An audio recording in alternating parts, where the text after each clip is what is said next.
Hello friends, welcome to panic Pandi horror stories. நான் உங்கள் முத்து பாண்டியன். இன்னைக்கு வீடியோல தாராபுரத்திற்கு அருகில் இருக்கக்கூடிய ஒரு சிறிய கிராமத்துல 2005ஆம் ஆண்டு காலகட்டத்துல நள்ளிரவு நேரத்துல ஒரு டாடா ஏஸ் டிரைவர் அந்த வண்டி நிறைய கோழிகளை ஏத்திக்கிட்டு ஒரு காட்டு வழி பாதையில வந்திருக்காரு. அந்த ஆள் இல்லாத காட்டு பகுதிக்குள்ள ஒரு பெண் தனியா நின்னு அவர் வண்டியை மறிச்சு லிப்ட் கேட்டிருக்காங்க. அவரும் அந்த பெண்ணுக்கு அவரோட வண்டியில லிப்ட் கொடுத்திருக்காரு. அந்த பெண் பேயின்றது தெரியாமலே அந்த பெண் மேல மோகம் கொண்டு அது கூட உறவுலையும் ஈடுபட்டிருக்காரு. அதற்கு பிறகு அந்த ஆன்மா அவருக்கு என்ன மாதிரியான அசம்பாவிதங்களை ஏற்படுத்துச்சு, மேலும் அவர் உயிரோட தப்பிச்சாரா இல்லையான்ற அதிபயங்கர அமானுஷ்ய திகில் உண்மை சம்பவத்தை கொஞ்சம் கூட த்ரில்லிங் குறையாம அப்படியே இந்த வீடியோல பார்க்க போறோம். இந்த வீடியோவை நீங்க ஃபுல்லா பார்த்து முடிக்கும் போது ஒரு ஹாரர் த்ரில்லிங் எக்ஸ்பீரியன்ஸ் கிடைக்குங்கிறதுல எந்த ஒரு மாற்று கருத்தும் கிடையாது. ஸோ இந்த வீடியோவை இதயம் பலவீனமானவர்கள், ஹார்ட் பேஷண்ட் யாராவது பார்த்துக்கிட்டு இருந்தீங்கன்னா தயவு செய்து ஸ்கிப் பண்ணிட்டு போயிருங்க. ஏன்னா அந்த வீடியோ அந்த அளவுக்கு பயங்கர டெரிஃபையிங்கா இருக்கும்.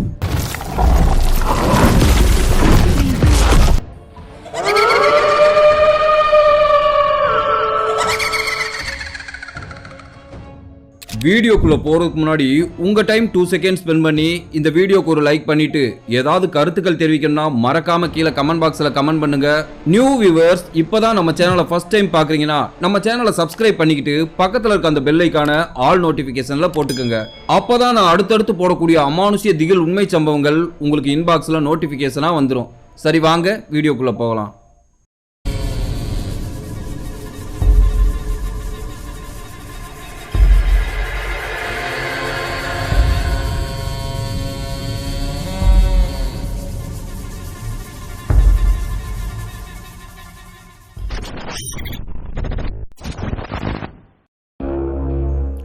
இந்த அமானுஷ்ய சம்பவம் நான் இன்ட்ரோல சொன்னது மாதிரி 2005ஆம் ஆண்டு காலகட்டத்தில் தாராபுரத்திற்கு அருகில் இருக்கக்கூடிய ஒரு சிறிய கிராமத்துல தான் நடந்திருக்கு.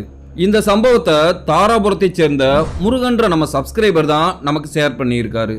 இந்த முருகனை பத்தி சொல்லணும்னா, முருகன் தன்னோட அப்பா, அம்மா, தம்பியோட தாராபுரத்திற்கு அருகில் இருக்கக்கூடிய அந்த சிறிய கிராமத்துல தான் வாழ்ந்துட்டு வந்திருக்காரு. இந்த சம்பவம் நடக்கும்போது முருகனுக்கு ஒரு 25 வயது இருக்கும். திருமணம் ஆகாதவரா இருந்திருக்காரு. முருகன் 10வது வரைக்கும் படிச்சுட்டு ஒரு லாரி டிரைவர் கிட்ட கிளீனரா வேலை பார்த்துட்டு வந்திருக்காரு. அப்படி கிளீனரா வேலை பார்த்துக்கிட்டு இருந்த முருகன் நல்லா லாரியும் ஓட்ட பழகிடுறாரு, லாரி டிரைவரா ஆயிடுறாரு. ஆனாலும் முருகனுக்கு பெரிய லெவல்ல சம்பளம் கிடைக்கல. அதனால அவரோட அப்பா அவருக்கு சொந்தமா ஒரு டாடா ஏஸ் வண்டி ஒன்று வாங்கி கொடுத்திருக்காரு. அப்படி அந்த வண்டியை வாங்கின முருகன் அவங்க கிராமத்துல இருக்க வேன் ஸ்டாண்ட்ல அந்த வண்டியை போட்டு வாடகைக்கு ஓட்டிட்டு வந்திருக்காரு. அப்படி அந்த வாடகையில கிடைக்கக்கூடிய வருமானத்தை அவரோட வீட்டுல கொடுத்துட்டு வந்திருக்காரு. முருகன் அந்த பகுதியில் இருக்கக்கூடிய ஒரு கோழி கடைக்காரருக்கு ஒவ்வொரு சனிக்கிழமை இரவும் அவரோட ஏரியால இருந்து பல்லடம் வரைக்கும் போய் கோழிகளை ஏத்திட்டு வந்து அவரோட கடையில இறக்குறது வாடிக்கையா இருந்திருக்கு. அப்படித்தான் ஒரு நாள் சனிக்கிழமை முருகன் சாயங்காலம் வீட்டுக்கு போனவரு தன்னோட அம்மா கிட்ட சாப்பாடு போடுமா, இன்னைக்கு பல்லடத்துல போய் கோழி ஏத்திட்டு வர போறேன்னு சொல்லியிருக்காரு. அப்படி சாப்பிட்டு முடிச்சவரு அவர் அம்மா கிட்ட, அம்மா நான் காலையில தான் வருவேன்னு சொல்லிட்டு நேரா கோழி கடைக்கு வந்து காளி கூண்டுகளை ஏத்திட்டு பல்லடத்தை நோக்கி கிளம்பி இருக்காரு. அப்படி அவர் தாராபுரத்துல இருந்து கிளம்பும் போது இரவு 7 மணி இருக்கும். அப்படி அவர் வண்டியில ஏறினவரு ஒரு சிகரெட் ஒன்ன பத்த வச்சுக்கிட்டு அவரோட வண்டியில இந்த மியூசிக் சிஸ்டத்தையும் ஆன் பண்ணிட்டு உற்சாகமா கிளம்பி இருக்காரு. சரியா 1 மணி நேரத்துல பல்லடத்துல இருக்கக்கூடிய அந்த போல்ட்ரிக்கு வந்திருக்காரு. அப்படி அந்த போல்ட்ரிக்கு போன முருகன் தன்னோட வண்டியில இருந்த அந்த காளி கூண்டுகளை எல்லாம் கீழே இறக்கி போட்டுட்டு அங்க இருந்த ஊழியர்கள் கிட்ட வண்டியில கோழியை லோடு பண்ண சொல்லி இருக்காரு. அங்க இருந்த ஊழியர்கள் கோழிகளை எல்லாம் எடைய போட்டு அந்த வண்டியில ஃபுல்லா லோடு பண்ணி இருக்காங்க. முருகன் இப்போ அந்த போல்ட்ரியில கோழிகளுக்கு பணத்தை கட்டிட்டு நேரா பல்லடம் பஸ் ஸ்டாண்டுக்கு வந்திருக்காரு. அந்த கோழி கூண்டுகளை ஏத்தி இறக்குனதுல முருகனுக்கு பசி எடுத்திருக்கு. அதனால வண்டிய ரோட்டுக்கு ஓரமா நிறுத்திட்டு அங்க இருந்த ஒரு தாபா கடைக்கு சாப்பிட போயிருக்காரு. தாபா கடையில ஒரு 4 பரோட்டாவை பிச்சு போட்டு சாப்பிட்டிருக்காரு. அப்படி சாப்பிட்டு முடிச்ச முருகன் ஒரு சிகரெட் ஒன்ன பத்த வச்சுட்டு மறுபடி வண்டியை எடுத்துட்டு கிளம்பி இருக்காரு. அது ஒரு மார்கழி மாசம்ன்றனால ரோட்ல பனி வழக்கத்துக்கு அதிகமா இருந்திருக்கு. அந்த குளிரை தாங்க முடியாத முருகன் தலைக்கு மப்ளரை கட்டிக்கிட்டு அந்த வண்டியை ஓட்டிட்டு வந்திருக்காரு. இப்போ வண்டி பல்லடத்துல இருந்து தாராபுரத்தை நோக்கி வந்துகிட்டு இருக்கு. இப்போ அந்த ஆள் இல்லாத ரோட்ல முருகனோட வண்டியோட சத்தமும் பின்னாடி கூண்டுகள்ல இருந்த கோழிகளோட கொக்கரிப்பு சத்தம் மட்டும்தான் கேட்டு இருந்திருக்கு. சாலை முழுவதும் இவரோட வண்டியோட ஹெட்லைட் வெளிச்சத்துல பனி படர்ந்து புகை மூட்டமா தெரிஞ்சிருக்கு. இந்த இரவு நேர பயணம் ஒன்றும் முருகனுக்கு புதுசு கிடையாது. லாரிக்கு கிளீனரா போன காலத்துல இருந்து இந்த மாதிரி இரவு பயணங்கள் நிறையவே பண்ணியிருக்காரு. சரியா சொல்லணும்னா முருகனுக்கு பகல் நேர பயணத்தை விட இரவு பயணம் ரொம்பவே பிடிக்குமா. அப்படி அந்த ஆள் இல்லாத காட்டுப்பகுதியில வண்டி வந்துகிட்டு இருக்கும்போது இரவு 10 மணி இருக்கும். ரோட்டோட 2 பக்கமும் சீம கருவேல முள் புதர் மாதிரி மண்டி இருந்திருக்கு. அந்த ரோடு முருகனுக்கு ஏற்கனவே பழக்கப்பட்ட ரோடுன்றனால வண்டியை வேகமா சீறி பாஞ்சிட்டு ஓட்டிக்கிட்டு இருந்திருக்காரு. அந்த நேரத்துல ஒரு கிராமத்தோட பஸ் ஸ்டாப் ஒண்ணு வந்திருக்கு. அந்த பஸ் ஸ்டாப்புக்குள்ள ஒரு பெண் தனியா வெள்ளை கலர் சேலை அணிந்து தலை நிறைய மல்லிகைப்பூ வச்சுக்கிட்டு முருகனோட வண்டிய கைய காட்டி மறிச்சிருக்காங்க. முருகன் அந்த பெண்மணி பக்கத்துல வண்டியை நிறுத்திட்டு என்னமா என்னன்னு விசாரிச்சிருக்காரு. அந்த பெண் பாக்குறதுக்கு ஒரு 20 வயது மதிக்கத்தக்க அழகான இளம் பெண்ணா இருந்திருக்காங்க. அந்த இரவு நேரத்துல அந்த பெண்ணை பாக்குறதுக்கு ஒரு தேவதை மாதிரி தெரிஞ்சிருக்காங்க. அந்த பெண்ணோட கண்களை முருகன் பார்த்திருக்காரு. அது ரொம்பவே அப்பாவியா இருந்திருக்கு. இப்போ அந்த பெண் அதுக்கு என்ன சொல்றாங்கன்னா, கடைசி பஸ் கொஞ்ச நேரத்துக்கு முன்னாடி தான் போச்சான். என்னோட ஊரு தாராபுரத்துக்கு முன்னாடி இருக்கிற ஒரு சிறிய கிராமம். இங்கே என்னோட ஃப்ரெண்டோட வீட்டுல ஒரு ஃபங்க்ஷனுக்காக வந்தேன். கொஞ்சம் லேட் ஆயிடுச்சு, பஸ்ஸை விட்டுட்டேன். என்னைய எங்க கிராமத்துல இறக்கி விட முடியுமான்னு கேட்டிருக்கு. அந்த பொண்ணு அந்த மாதிரி கேட்டதும் முருகன் அந்த பெண் மேல பரிதாபப்பட்டு, வாங்க நான் அந்த பக்கம் தான் போறேன், உங்களை இறக்கி விட்டுறேன்னு சொல்லியிருக்காரு. அந்த பெண்ணை அவரோட சீட்டுக்கு பக்கத்து சீட்ல உட்கார வச்சுட்டு வண்டியை ஸ்டார்ட் பண்ணி போயிருக்காரு. அந்த பெண் வண்டிக்குள்ள ஏறினதும் மல்லிகைப்பூ வாசம் கமகமன்னு வீசி இருக்கு. அந்த வாசம் முருகனுக்கு மனசுக்குள்ள என்னமோ பண்ற மாதிரி இருந்திருக்கு. இப்போ வண்டியை ஓட்டிக்கிட்டே அந்த பெண்ணை பார்த்திருக்காரு. இரவு வெளிச்சத்திலையும் தேவதை மாதிரி அவ்வளவு ஒரு அழகா இருந்திருக்காங்க. அந்த பெண்ணோட கண்ணை பார்த்தா எந்த ஆண்மகனும் மயங்கிடுவாங்க, அவ்வளவு அழகா இருந்திருக்காங்க. இப்போ முருகன் அந்த பெண் கிட்ட மெதுவா பேச்சு கொடுத்திருக்காரு. இந்த மாதிரி இரவு நேரத்துல நீங்க தனியா வந்திருக்க கூடாது, காலம் ரொம்ப கெட்டு கிடக்குன்னு சொல்லியிருக்காரு. ஆமா நீங்க என்ன பண்றீங்க அப்படின்னு கேட்டிருக்காரு. அதுக்கு அந்த பெண் மைல்டா சிரிச்சிட்டு, என்னோட பேர் நிசாந்தி, நான் ஒரு நர்சிங் ஸ்டூடெண்ட். என்னோட காலேஜ் மேட் ஒருத்தியோட வீடு இந்த கிராமத்துல தான் இருக்கு. அவ வீட்டுல ஒரு சின்ன ஃபங்க்ஷன் முடிச்சுட்டு கிளம்புறதுக்கு லேட் ஆயிருச்சு, அதனால தான் கடைசி பஸ்ஸை மிஸ் பண்ணிட்டேன்னு சொல்லியிருக்காங்க. ஆமா நீங்க எந்த ஊருன்னு கேட்டிருக்காங்க. முருகனும் அவரை பத்தின டீடைல்ஸ் எல்லாத்தையும் சொல்லியிருக்காரு. இப்போ இவங்க 2 பேத்துக்குள்ளேயும் அறிமுகம் ஏற்பட்டதால கொஞ்சம் சரளமா பேசிட்டு வந்திருக்காங்க. இவர் அப்படி வண்டியை ஓட்டிட்டு வரும்போது ஒரு இரவு நேர டீ கடை ஒண்ணு அந்த வழியில திறந்திருந்திருக்கு. முருகன் அந்த பொண்ணு கிட்ட வாங்க டீ சாப்பிட்டு வரலான்னு கூப்பிட்டுருக்காரு. அதுக்கு அந்த பொண்ணு நான் டீ காப்பி எல்லாம் சாப்பிடுறது இல்லைங்கன்னு சொல்லியிருக்காங்க. இப்போ முருகன் என்ன கேட்கிறாருன்னா, வேற ஏதாவது உங்களுக்கு வாங்கிட்டு வரவான்னு கேட்டிருக்காரு. ஏதாவது பன்னு இருந்தா கூட வாங்கிட்டு வாங்கன்னு சொல்லியிருக்கு. சரின்னு சொல்லிட்டு முருகன் நேரா அந்த டீ கடைக்கு போயிருக்காரு. இப்போ முருகனுக்கு மனசுக்குள்ள 1000 பட்டாம்பூச்சிகள் சிறகடிச்சு பறந்த மாதிரி இருந்திருக்கு. டீ கடைக்காரர்கிட்ட ஒரு டீ ஒன்னு போடுங்கன்னு சொல்லிட்டு ஒரு சிகரெட்டை பத்த வச்சுக்கிட்டே யோசிச்சிருக்காரு. அந்த பொண்ணு நம்ம கிட்ட நல்லா பேசுது, பாக்குறதுக்கு நல்ல பிள்ளையாவும் தெரியுது. அந்த பொண்ணுகிட்ட போய் ப்ரப்போஸ் பண்ணி பார்க்கலாமான்னு யோசிக்கிறாரு. இல்ல நம்ம போய் இந்த பொண்ணுகிட்ட ப்ரப்போஸ் பண்ணா எதுவும் தப்பா எடுத்துக்குமான்னு யோசிக்கிறாரு. சரி இன்னும் 20 நிமிஷத்துல இந்த பொண்ணோட ஊரு வந்துரும், தைரியமா ப்ரப்போஸ் பண்ணிரலாமான்னு முருகனோட மனசுல 1000 யோசனைகள் வந்து போயிருக்கு. டீயை குடிச்சு முடிச்ச முருகன் பன்னு ஒன்னு வாங்கிட்டு நேரா வண்டிக்கு வந்திருக்காரு. இப்போ அந்த டீ கடையோட வெளிச்சத்துல அந்த பெண்ணை நேருக்கு நேரா சந்திச்சிருக்காரு. அந்த பொண்ணோட முகத்தை பார்த்த முருகனுக்கு அவரோட மனசே அவர்கிட்ட இல்ல. இப்படி ஒரு பேரழகியா, நம்மளோட வாழ்நாள்ல இந்த மாதிரி ஒரு பேரழகிய சந்திச்சதே இல்லையே. சரி என்ன ஆனாலும் பரவாயில்ல, இன்னைக்கு இந்த பொண்ணு கிட்ட ப்ரப்போஸ் பண்ணியே ஆகணும்னு ஒரு முடிவுக்கு வந்திருக்காரு. இப்போ வண்டியை ஸ்டார்ட் பண்ணி மெதுவா மூவ் ஆகி போயிருக்காங்க.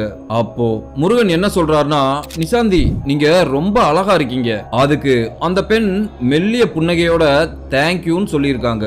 இப்போ முருகன் அந்த பொண்ணு கிட்ட என்ன கேக்குறாருன்னா, நிசாந்தி நீங்க யாரையாவது லவ் பண்ணிருக்கீங்களான்னு கேட்டிருக்காரு. அதுக்கு அந்த பொண்ணு சேச்சே இது வரைக்கும் நான் யாரையும் லவ் பண்ணல, எனக்கு அந்த ஃபீலிங்ஸ் யார் மேலையுமே வரலன்னு சொல்லியிருக்கு. அந்த பொண்ணு அந்த மாதிரி சொன்னதும் முருகன் மனசுல தைரியத்தை வரவழைச்சிட்டு, நானும் இது வரைக்கும் யாரையும் லவ் பண்ணது இல்லைங்க, எனக்கும் யார் மேலேயும் அந்த ஃபீலிங்ஸே வரல, உங்களை பார்த்ததுக்கு பிறகு உங்க மேலதான் எனக்கு லவ் ஃபீலிங்ஸ் வந்திருக்குன்னு சொல்லியிருக்காரு. என்ன உங்களுக்கு பிடிச்சிருக்கான்னு முருகன் கேட்டிருக்காரு.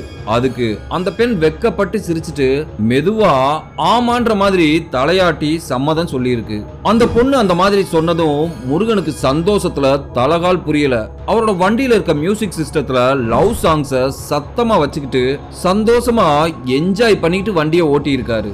இப்போ அந்த பெண் முருகனுக்கு பக்கத்துல ரொம்பவே நெருக்கமா ஒட்டி உக்காந்துருக்காங்க. முருகனோட கைய பிடிச்சிருக்காங்க. அந்த பெண் அந்த மாதிரி முருகனோட கைய தொட்டதும் முருகனுக்கு ஜிவ்வுன்னு ஒரு மாதிரி ஆயிருக்கு.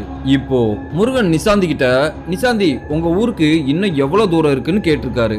அதுக்கு நிசாந்தி இன்னும் சரியா ஒரு 4 கிலோமீட்டர்ல எங்க ஊர் வந்துரும்னு சொல்லியிருக்காங்க. அப்போ முருகன் என்ன சொல்றாருன்னா, இன்னும் 10 நிமிஷத்துல உங்க ஊர் வந்துடும், அதற்கு பிறகு நம்ம எப்படி சந்திக்கிறது நிசாந்தின்னு கேட்டிருக்காரு.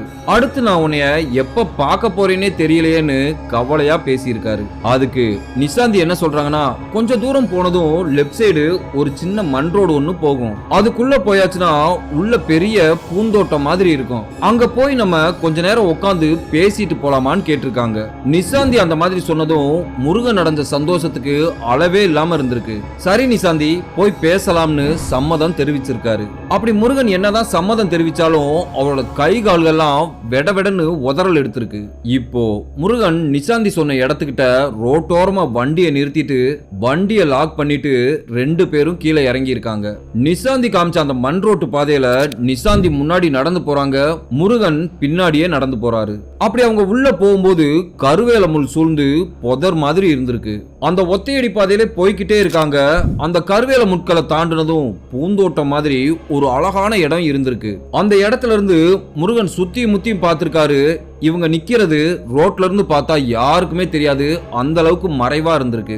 அந்த புல்வெளிகள்ல கீழே உட்கார்ந்த நிசாந்தி, வா முருகா பக்கத்துல வந்து உட்காருன்னு கூப்பிட்டு இருக்காங்க. முருகனும் பயத்தோட போய் நிசாந்தி பக்கத்துல உட்கார்ந்துருக்காரு. என்ன காரணம்னா, இதுவரைக்கும் முருகன் எந்த ஒரு பெண்ணுகிட்டையும் இந்த மாதிரி பழகுனது இல்ல. அப்படி அவங்க நெருங்கி உட்கார்ந்து இருக்கும் போது அவங்கள அறியாமலே ஒருவித ஈர்ப்பு உண்டாயிருக்கு. இவங்க 2 பேரும் இளம் வயதுக்காரர்கள், மேலும் காதலர்களா வேற ஆயிட்டதுனால அந்த வயதுக்கே உண்டான உணர்ச்சியில அவங்கள அறியாமலே உறவுல ஈடுபட ஆரம்பிச்சிருக்காங்க. அப்படி அதெல்லாம் முடிஞ்சதும் அவங்க 2 பேரும் அந்த இடத்துல இருந்து வெளியே வந்திருக்காங்க. அப்போ முருகன் நிசாந்தி கிட்ட, அடுத்து உன்னை நானு எப்படி கான்டாக்ட் பண்றதுன்னு கேட்டிருக்காரு. போன் நம்பர் ஏதாவது இருந்தா குடுன்னு கேட்டிருக்காரு. உடனே நிசாந்தி ஒரு போன் நம்பரை சொல்லியிருக்காங்க. முருகன் அந்த நம்பரை ஒரு பேப்பர்ல எழுதி அவரோட டேஷ்போர்டுக்குள்ள போட்டிருக்காரு. அந்த நம்பரை கொடுத்துட்டு, நானா கால் பண்ணா மட்டும் பேசுங்க, நீங்களா கூப்பிடாதீங்கன்னு நிசாந்தி சொல்லியிருக்காங்க. இப்போ முருகன் தன்னோட பிறவி பயணவே அடைஞ்ச மாதிரி அந்த அளவுக்கு சந்தோஷமா உணர்ந்திருக்காரு. நிசாந்திய வண்டியில ஏத்திக்கிட்டு வண்டியை ஸ்டார்ட் பண்ணி போயிருக்காரு. சரியா ஒரு 1/4 மணி நேரத்துல நிசாந்தி சொன்ன அந்த கிராமம் வந்திருக்கு. அந்த கிராமத்தோட அவுட்டர் பகுதியிலே நிசாந்தி வண்டியை நிறுத்த சொல்லியிருக்காங்க. இப்போ முருகன், எதுக்கு நிசாந்தி இங்கனக்குள்ள இறங்குற, வீடு எங்கன்னு சொல்லு, வீட்டுல வந்து இறக்கி விட்டுட்டு வீட்டையும் பாத்துக்குவேன்லன்னு கேட்டிருக்காரு. அதுக்கு நிசாந்தி, இப்ப வேணா, நானே ஒரு நாள் கண்டிப்பா வீட்டுக்கு கூட்டிட்டு போறேன்னு சொல்லிட்டு கீழே இறங்கி இருக்காங்க. அப்போ முருகன் கிட்ட, அடுத்த வாரம் சனிக்கிழமையும் நீங்க இதே இடத்துக்கு வந்துருங்க, நாம 2 பேரும் மீட் பண்ணலாம்னு சொல்லிட்டு நிசாந்தி அந்த ஒத்தையடி பாதையில இருட்டுக்குள்ள போயிருக்காங்க. அத பார்த்த முருகனுக்கு பெரிய சாக்கு. இந்த காட்டு பகுதிக்குள்ள எவ்வளவு தைரியமா ஒரு பொம்பளை பிள்ளை போகுதுன்னு ஆச்சரியமா பார்த்திருக்காரு. ஒருவேளை தோட்டத்து வீடு ஏதாவது உள்ள இருக்குமோன்னு நினைச்சிட்டு வண்டியை அங்கிருந்து எடுத்துக்கிட்டு கிளம்பி இருக்காரு. இப்போ தாராபுரத்தை அடைஞ்ச முருகன் அந்த கோழி கடையில போய் கோழிகளை எல்லாம் இறக்கிட்டு வண்டியை எடுத்துக்கிட்டு வீட்டுக்கு போயிருக்காரு. அப்படி வீட்டுக்கு போன முருகன் அவரோட அறையில பாயை விரிச்சு படுத்திருக்காரு. ஆனா அப்படி போய் படுத்தவருக்கு வழக்கத்துக்கு மாறா உடல் அலுப்பு பயங்கரமா இருந்திருக்கு. 10 பேர் சேர்ந்து அடிச்சு போட்டா என்ன வலி எடுக்குமோ அந்த அளவுக்கு உடல் வலி பயங்கரமா இருந்திருக்கு. ஏதோ ஒண்ணு அவரை தூங்க விடாம உடல் முழுவதும் அளக்களிக்கிற மாதிரி தெரிஞ்சிருக்கு. முருகன் தூக்கம் வராம முணங்கிக்கிட்டே புரண்டு புரண்டு படுத்திருக்காரு. முருகனோட முனங்கல் சத்தத்தை கேட்ட அவரோட அம்மா, என்னடா முருகா, ஏன் இப்படி முணங்கிக்கிட்டே இருக்க, உடம்புக்கு ஏதாவது பண்ணுதான்னு கேட்டிருக்காங்க.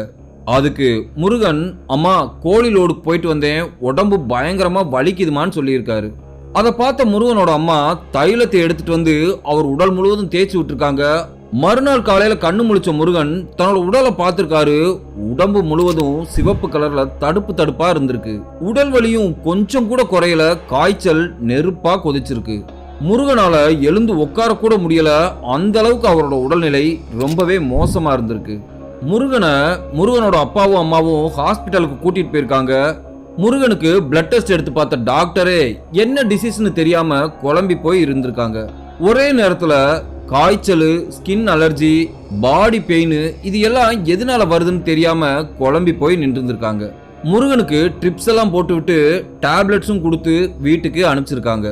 இந்த மாத்திரைகளை தொடர்ந்து சாப்பிட்டுவாங்க, ஃபீவர் குறைஞ்சிருச்சுன்னா விட்டுறலாம், அப்படி இல்லைன்னா மறுபடி செக்கப்புக்கு வரணும்னு சொல்லியிருக்காங்க. வீட்டுக்கு வந்த முருகன் சாப்பிட்ற உணவுகளை அப்படியே வாமிட் பண்ணியிருக்காரு. ஒரே நாள்ல முருகன் சட்டுன்னு இழைச்சு போய் ரொம்பவே பலகீனமா இருந்திருக்காரு. ஆனா அந்த சூழ்நிலையிலையும் நிசாந்தியோட நினைப்பிலே இருந்திருக்காரு. அப்படி அவர் என்னதான் மாத்திரை மருந்துகள் எடுத்துக்கிட்டாலும் அவரோட நோய் கொஞ்சம் கூட கட்டுப்படவே இல்லை. அன்று இரவு முழுவதும் உடம்பு வலியோட தான் படுத்திருந்திருக்காரு. ரொம்பவே சிரமப்பட்டு இருந்திருக்காரு. மறுநாள் காலையில பொழுது விடிஞ்சதுக்கு பிறகும் முருகனோட உடல்நிலையில எந்த ஒரு மாற்றமும் இல்லாம இருந்திருக்கு. அடிக்கடி தூக்கத்துல பயந்து போய் திடுக்கு திடுக்குன்னு முழிச்சிருக்காரு. அதை பார்த்த முருகனோட அம்மா அவர் அப்பா கிட்ட, என்னங்க பையன் எதையோ பார்த்து பயந்துருப்பான் போல, அதனாலதாங்க உடல்நிலை சரியில்லாம போயிருக்குன்னு சொல்லியிருக்காங்க. நான் போய் பக்கத்து வீட்டு அண்ணம்மா பாட்டிய கூட்டிட்டு வரேன்ட்டு போயிருக்காங்க. அந்த அண்ணம்மா பாட்டியை பத்தி சொல்லணும்னா அந்த பாட்டியோட உடம்புல கருப்பசாமி இறங்குமா. அந்த பகுதியில் இருக்க மக்களுக்கு ஏதாவது நோய் நொடினா அந்த பாட்டி தான் மந்திரிச்சு விடுவாங்களாம். அப்படி அவங்க கிட்ட மந்திரிச்சா நோய்கள் கட்டுப்படும்னு அந்த கிராமமே நம்பி இருக்காங்க. அந்த பாட்டியை தான் வீட்டுக்கு கூட்டிட்டு வந்திருக்காங்க. அந்த பாட்டி வீட்டுக்குள்ள வந்ததும் முருகனை பார்த்ததும் அந்த பாட்டி பயங்கரமா கத்தி இருக்காங்க. அப்போ அந்த பாட்டியோட உடம்புல கருப்பசாமி இறங்கி இருக்கு. ஏய், என்ன என் புள்ள உடம்புல யார கேட்டு நீ வந்தேன்னு சொல்லி மிரட்டி இருக்காங்க. ஒரு செம்பு நிறைய தண்ணிய கொண்டு வந்து முருகன் முகத்துல சலார் சலார்னு அடிச்சிருக்காங்க. அப்படி தெளிச்சு விட்டு முருகனுக்கு விபூதி போட்டிருக்காங்க. ஒரு கயிறை மந்திரிச்சு கழுத்துல கட்டி இருக்காங்க. அப்போ அந்த பாட்டி முருகனோட அப்பா கிட்டையும் அம்மா கிட்டையும், அல்ப ஆயுசுல இறந்து போன ஒரு ஆன்மா உன் மகனை பிடிச்சுக்கிட்டே வீட்டுக்குள்ள வந்திருக்கான்னு சொல்லியிருக்காங்க. இப்ப அவளை விரட்டிட்டேன், இதுக்கு மேல எந்த பிரச்சனையும் இல்லைன்னு சொல்லிட்டு அந்த பாட்டி அவங்க வீட்டுக்கு போயிருக்காங்க. அன்று இரவு முருகன் தூங்கும் போது அவரோட கனவுல பயங்கரமான உருவங்கள் தோன்றியிருக்கு.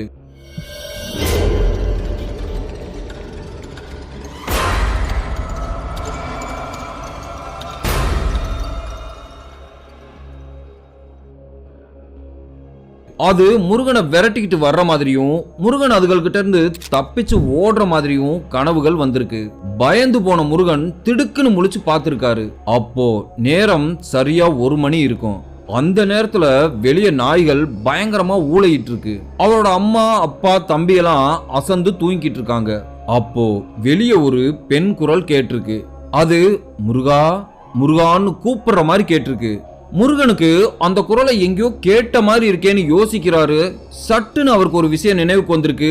அந்த குரல் நிசாந்தியோட குரல் தான். இப்போ முருகன் வேகமா எழுந்திருச்சு கதவை திறந்து பார்த்திருக்காரு. வாசல்ல நிசாந்தி கருப்பு கலர் சேலை அணிந்து தலை நிறைய மல்லிகைப்பூ வச்சுக்கிட்டு, என்ன முருகா நல்லா இருக்கியான்னு கேட்டிருக்காங்க. உடனே முருகனுக்கு ஆச்சரியம் தாங்க முடியல. என்ன நிசாந்தி, எப்படி என்னோட வீட்டை கண்டுபிடிச்ச? சரி வா வீட்டுக்குள்ளன்னு கூப்பிட்டுருக்காரு. உடனே நிசாந்தி, உன்னை பார்க்காம என்னால இருக்க முடியல, அதனாலதான் பார்த்துட்டு போலான்னு வந்தேன்னு சொல்லியிருக்கு. முருகனும் என்னாலையும் உன்னை பார்க்காம இருக்க முடியல நிசாந்தின்னு சொல்லியிருக்காரு. சரி வா வீட்டுக்குள்ள அப்படின்னு கூப்பிட்டுருக்காரு. அதுக்கு நிசாந்தி என்ன சொல்லுதுன்னா, நான் வீட்டுக்குள்ள எல்லாம் வரல, பக்கத்துல ஒரு தென்னந்தோப்பு இருக்கு, அங்க போய் உட்காந்து பேசலாம்னு சொல்லியிருக்கு. முருகனும் ஏதோ சத்தியத்துக்கு கட்டுப்பட்ட மாதிரி கதவை கூட பூட்டாம நிசாந்தி பின்னாடியே போயிருக்காரு. இப்போ நிசாந்தி முருகனை திரும்பி பார்த்து, உன்னோட கழுத்துல இருக்க அந்த கயிறை கலட்டி தூக்கி எறிஞ்சிரு, அது உன்னோட அழகவே குறைக்குதுன்னு சொல்லியிருக்கு. உடனே முருகனும் அந்த கயிறை கலட்டி தூக்கி எறிஞ்சிடறாரு. இப்போ நிசாந்தி வா என் பின்னாடியேன்னு சொல்லிட்டு வேகமா நடந்து போயிருக்கு.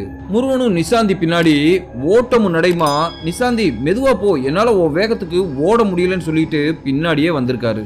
அந்த நேரத்துல முருகன் ஒரு விஷயத்த நோட் பண்றாரு. நிசாந்தி நடந்து போற மாதிரியே தெரியல, காத்துல மிதந்து போற மாதிரி தெரிஞ்சிருக்கு. சேலையெல்லாம் தரையில இறஞ்சுக்கிட்டு காலே இல்லாம மிதந்து போற மாதிரி தெரிஞ்சிருக்கு. அதை பார்த்த முருகனுக்கு கொஞ்சம் பயமா இருந்திருக்கு. நிசாந்தி நிசாந்தின்னு கத்திக்கிட்டே பின்னாடியே போயிருக்காரு. அப்படி முன்னாடி போய்கிட்டு இருந்த நிசாந்தி இவங்க வீதியில இருந்து 2வது வீதியில ஒரு காளியம்மன் கோவில் ஒண்ணு இருந்திருக்கு. இப்போ நிசாந்தி அந்த கோவிலை கிராஸ் பண்ண முடியாம அந்த இடத்துல நின்றுது. இந்த பக்கம் போறதுக்கு வேற ஏதாவது வழி இருக்கான்னு முருகன் கிட்ட கேட்டிருக்கு. அப்போ பக்கத்துல போன முருகன் ஒரு விஷயத்தை கவனிச்சிடறாரு. அந்த கோவில்ல லைட் எரிஞ்சுக்கிட்டு இருக்கு. அந்த கோவிலோட லைட் வெளிச்சத்துல அந்த பெண்ணோட முகம் ரொம்பவே கொடூரமா அழுகி போன மாதிரி தெரிஞ்சிருக்கு. அத பாக்குறதுக்கு பேய் மாதிரி தெரிஞ்சிருக்கு. அத பார்த்த முருகனுக்கு அள்ளு விட்டுருது.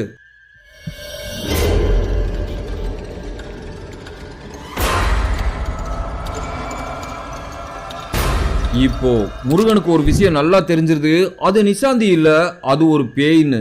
அதனால எப்படியாவது இங்க இருந்து தப்பிச்சா போதும்னு சொல்லிட்டு உயிரை கையில பிடிச்சுக்கிட்டு வீட்டுக்கு ஓட்டமா ஓடி வந்திருக்காரு. ஆனா அந்த ஆன்மா பின்னாடியே விரட்டிக்கிட்டே வந்திருக்கு. அப்படி வீட்டுக்கு வந்தவர் படார்னு கதவை சாத்திட்டு அவரோட படுக்கையில போய் படுத்திருக்காரு.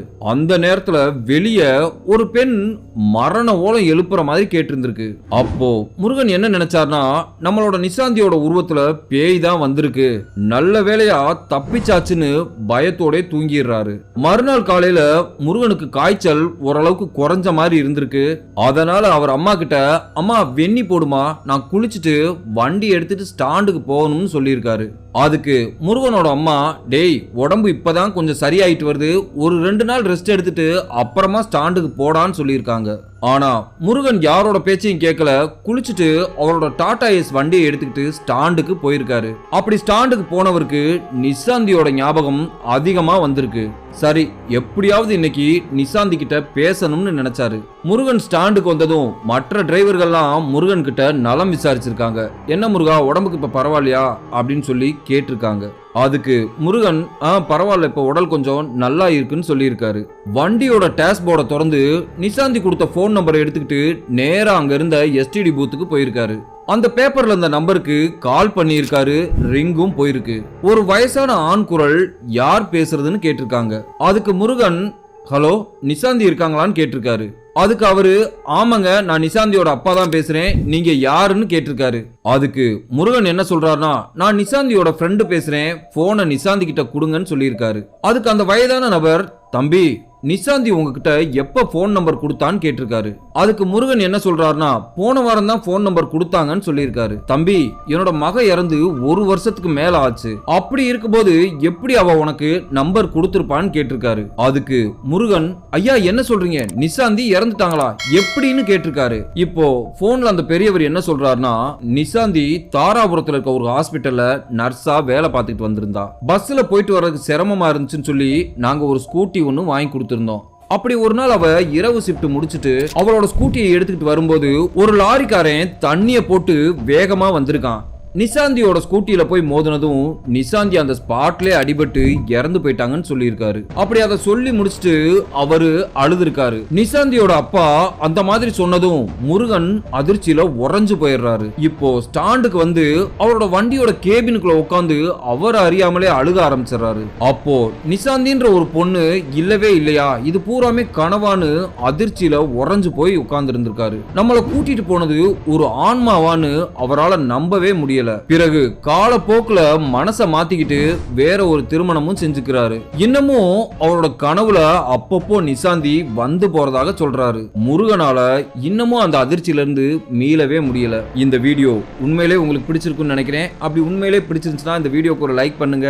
ஏதாவது கருத்துக்கள் தெரிவிக்கணும்னா மறக்காம கீழே கமெண்ட் பாக்ஸ்ல கமெண்ட் பண்ணுங்க. அடுத்து உங்களை நான் இதே மாதிரி ஒரு அமானுஷ்ய திகில் சம்பவத்தோட வந்து சந்திக்கிறேன். பாய்.